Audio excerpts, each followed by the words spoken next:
The number one most common myth with a reverse mortgage is that your home must be free of any debt, like a mortgage or a home equity line of credit, and that you must own your home free and clear in order to qualify for a reverse mortgage. That is absolutely false.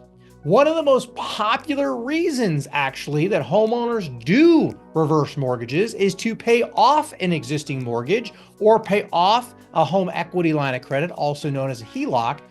And again, you do not have to own your home free and clear. So let's dive into that a little bit. Now, a reverse mortgage has to be the only loan or the only lien on the property. That's where I think this myth comes from. Okay, so let's break this down. Let's say you own a home that's $500,000 and you have a mortgage balance of $100,000. If you can qualify for 50% of your home's value, let's say $250,000, the reverse mortgage can come in and pay off your existing mortgage of $100,000 in this example.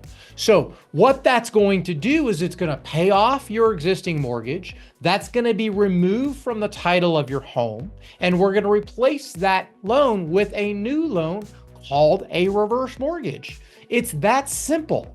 If you've ever refinanced a mortgage in the past, this is doing the same exact thing. We are paying off whatever mortgages are on the title of your house today, and we're replacing them with a new mortgage, once again, called a reverse mortgage, that doesn't require monthly payments.